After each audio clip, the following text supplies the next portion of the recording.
मन को बना ले मंदिर। मिथुन राशि के जातक।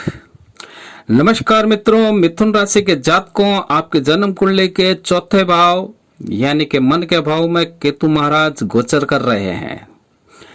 केतु भावना भौतिकीकरण के संशोधन के साथ साथ आध्यात्मिकता का प्रतीक है। ये केतु हानिकारक व लाभप्रद दोनों माने गए हैं।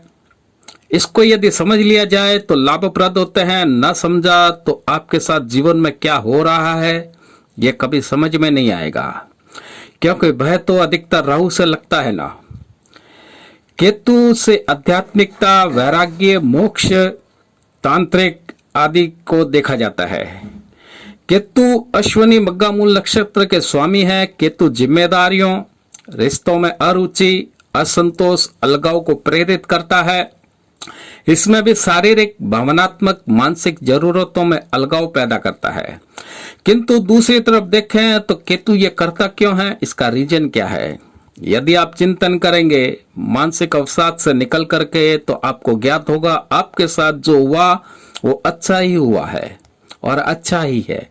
किंतु यदि स्थान परिवर्तन करवा देता है केतु तो आप टेंशन में आ जाते हैं कि मेरा ट्रांसफर हो गया।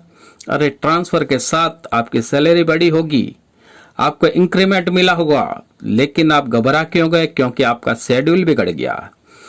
जिससे आप रोज मिलते थे उससे अब आप रोज ना मिल पाएंगे। तो मित्रों, एक आपको बात बता दूं, ये हमेशा ध्यान रखें कि भौतिक संसाधनों पर एकाग्र नहीं रख पाता, स्थायित्व नहीं रख पाता केतु। इसलिए इसको बार बार से ट्रांसफर करवाता है, स्थान का परिवर्तन करवाता है। आध्यात्मिकता के क्षेत्र के अंदर स्थायित्व रखता है केतु।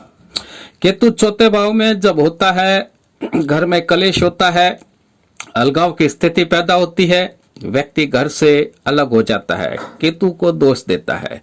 लेकिन यह भूल जाता है कि केतु ने अब आपको नई जिम्मेदारियों को पूर्ण करने के लिए आपको घर से बेघर किया है। अब आप कहीं रेंट पे रहते हैं तो आपके मन की पहली भावना ये होती है कि अब आपको घर का स्वयं का मकान लेना है। यदि आप अपने पिता के कोई अन्य मकान में जाकर के रहने लगते हैं तो आपके मन के अंदर ये सोच बनती है कि अब इस मकान को और अधिक अच्छा बनाया जाए।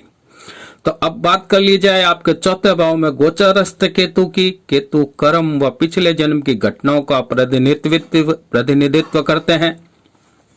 यहाँ आपकी इच्छाएं, भौतिक खोज, वैराग्य, आध्यात्मिकता की और झुकाव को प्रेरित करवाएगा।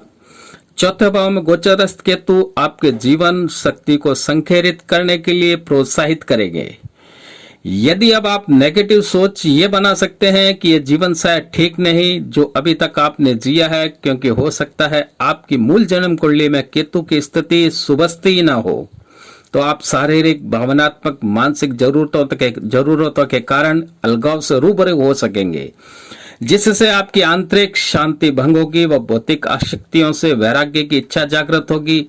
यदि केतु मूल जन्म कुंडली में शुभ स्थिति में होगा तो आप विकट परिस्थितियों में भी अपने चिंतन को गलत दिशा में नहीं ले जा सकेंगे, न गलत निर्णय कर सकेंगे। फिर आप सत्य, ज्ञान, आंतरिक शांति और अधिक गहराई से चिंतन करेंगे व इसको पाने का कर्म करने लगेंगे। पहले से अधिक पूजा पाठ, साधना, मंत्र जाप करेंगे। यहाँ तक कि आपके घर में जो भी जैसा भी पूजा ग्रह है उस पर साफ सफाई का स्वयं ही ध्यान देने लगेंगे। और 2024 के अंत तक आपकी आध्यात्मिकता का स्तर इतना बढ़ेगा कि आपको अब किसी एक मठ मंदिर की या योग्य गुरु की आवश्यकता बढ़ने लगेगी। और यदि आपकी आध्यात्मिकता ऊर्जा यदि पहले से ऊर्ध्वगमन थी तो आप स्वयं भी एक गुरु के समान आचरण और व्यवहार करने लगेंगे। अब आप स्वयं लोगों को ज्ञान देने में सामर्थ्यवान होंगे। यदि इस पथ पर आगे बढ़ते रहे तो आपकी स्वयं की आंतरिक दिव्य शक्ति क्रिया आपको हर आध्यात्मिक साधना की चुनौतियों का सामना करवाने के लिए हमेशा तैयार करेगी। परिणाम स्वरूप जिसे आप अलगाव की स्थिति के कारण बताते थे वो अब आपको दुनिया की मोह माया से दूर करने लगेगा। वह आपकी भावना ऐसी होगी कि अब एकांत में चिंतन करें, साधना करें। तो केतु ने अभी भी वही किया है, लेकिन आपकी सोच को बदल दिया है। अब आप केतु को बदनाम नहीं करेंगे, साष्टांग प्रणाम करेंगे। केतु ब्रांडेड का कारक है, केतु चिन्ह है, केतु प्रतीक है ध्वजा का। जिस व्यक्ति का केतु शुभ होता है उसके अंदर एक अच्छी प्रकार की क्वालिटी होती है, फिर वह चाहे क्वालिटी बोलने की हो, काम करने की हो, सीखने सिखाने की हो, रहने की हो, या किसी बात को तर वितर, यह क्वालिटी ही उसकी पहचान बन जाती है। केतु राहु और मंगल की अपेक्षा सौम्य है, जो कि व्यक्ति के पिछले जन्म की साधना शक्ति को प्रकट करवा सकता है। यह व्यक्ति को शिखर तक पहुंचा सकता है, और शिखर पर क्या होता है? ध्वजा होती है, यानी कि झंडा होता है। तो केतु भी ध्वजा का कारक है। केतु जिसका शुभ होता है वह व्यक्ति शिखर की बहुत बड़ी ऊंचाई को हासिल करता है। एक बात और ध्यान में रखें कि राहु पैठेनस व केतु जेमिनी गोत्र का सदस्य है। केतु मूल जन्म कुंडली में केंद्र त्रिकोण के स्वामी के साथ शुभ भाव में स्थित हो तो ये योग कारक बन जाता है।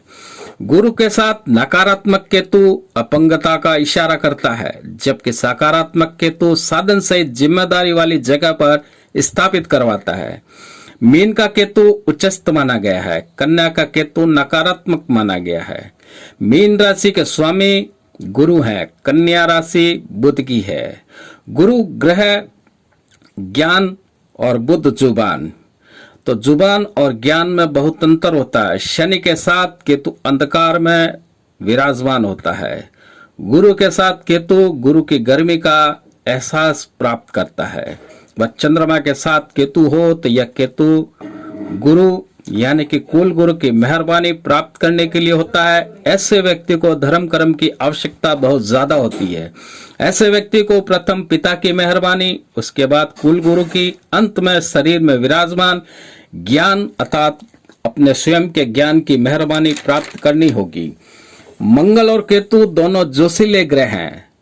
दोनों को ही सत्ता सुख की कामना होती है। दोनों ही शासन से प्यार करते हैं, इसको चलाने में निपुण होते हैं। किंतु दोनों में फर्क यह है कि मंगल शासन में शासित होता है, वहीं केतु शासन का संचालन करने में निपुण होता है।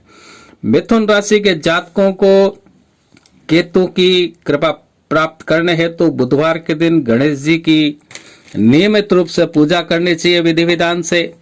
गणेश जी के 108 नामों का उच्चारण, संकटनाशक स्तोत्र, गणेश चालीसा को नियमित रूप से पढ़ना चाहिए। गणेश जी का अथर्वशीष के पाठ के साथ में गणपति का अभिषेक करना चाहिए। मिथुन राशि के जातकों को लहसुन के गणपति शक्ति कवच गले में धारण करना चाहिए। घर में श्वेतार्क गणपति या श्वेतार्क गुटिका या लहसुन के गणपति की स्थापना करनी चाहिए।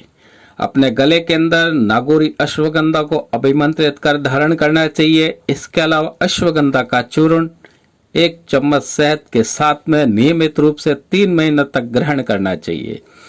तो मित्रों, मिथुन लगन या मिथुन राशि के चौथे भाव में गोचरस्थ केतु का ये हमने कुछ विश्लेषण किया है।